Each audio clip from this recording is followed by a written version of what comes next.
దేశంలో బంగారం ప్రియులకు ధరల మంట చుక్కలు చూపిస్తోంది. పండుగలు, శుభకార్యాల సీజన్ వస్తున్నా బంగారం కొనలేక సామాన్య మధ్యతరగతి ప్రజలు ఇబ్బందులు పడుతున్నారు. ఒకవైపు విపరీతంగా పెరిగిన బంగారం ధరలు, మరోవైపు కేంద్ర ప్రభుత్వం విధించిన నిబంధనల కారణంగా దేశంలో పసిడి దిగుమతులు భారీగా పడిపోయాయి. ఇదే సమయంలో కొనుగోలుదారులు ప్రత్యామ్నాయంగా వెండి వైపు మొగ్గు చూపుతూ ఉండడంతో వెండి నగలు, వస్తువులకు మార్కెట్లో తీవ్రమైన డిమాండ్ ఏర్పడింది. కేంద్ర ఆర్థిక మంత్రిత్వ శాఖ రాజ్యసభలో సమర్పించిన లిఖితపూర్వక సమాచారం ప్రకారం 2021-22 ఆర్థిక సంవత్సరంతో పోలిస్తే 2025-26 నాటికి దేశంలో బంగారం దిగుమతులు 17.23% మేర క్షీణించాయి. 2021-22లో 868.4 టన్నులుగా ఉన్న దిగుమతులు 2025-26 నాటికి 718.74 టన్నులకు పడిపోయాయి. పరిణామం తగ్గినప్పటికీ అంతర్జాతీయంగా ధరలు పెరగడం మరియు రూపాయి విలువ పడిపోవడంతో దిగుమతుల బిల్లు మొత్తం పెరిగింది. 2021-22లో 4.36 లక్షల కోట్లుగా ఉన్న బిల్లు 2025-26 నాటికి 6.88 లక్షల కోట్లకు చేరింది.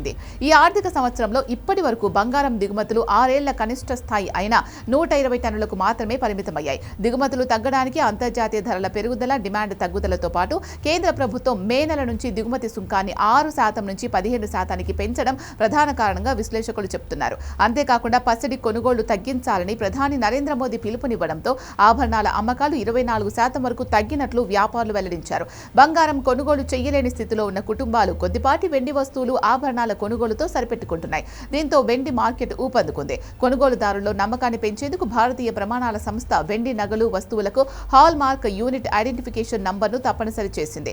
HUID అమల్లోకి రావడంతో వెండిలో అసలైన స్వచ్ఛత ఎంత ఉందో తెలుసుకునే అవకాశం లభించి కొనుగోలుదారులలో నమ్మకం పెరిగింది. ఫలితంగా 2024-25 ఆర్థిక సంవత్సరంలో దేశంలో 32 లక్షల హాల్ మార్క్ వెండి వస్తువులు అమ్ముడవగా 2025-26లో ఈ సంఖ్య ఏకంగా 59 లక్షలకు చేరి అమ్మకాలు రెట్టింపయ్యాయి. పెరుగుతున్న డిమాండ్కు అనుగుణంగా BIS తన ల్యాబ్ల సామర్థ్యాన్ని రాబోయే 2 ఏళ్లలో మరింత విస్తరించడానికి సిద్ధమవుతోంది. ప్రస్తుతం పసిడి మండిపోతూ ఉండడంతో పాటు కిలో వెండి ధర 2.4 లక్షల నుంచి 2.5 లక్షల మధ్య ట్రేడ్ అవుతోంది.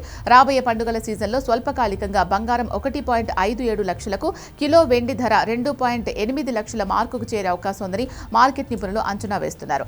అమెరికా, ఇరాన్ ఉద్రిక్తతలు, డాలర్ రూపాయి మార్పిడి రేట్లు, అంతర్జాతీయ ద్రవ్యోల్బణ గణాంకాలు రాబోయే రోజుల్లో పసిడి, వెండి ధరల సరళిని నిర్ణయించనున్నాయి.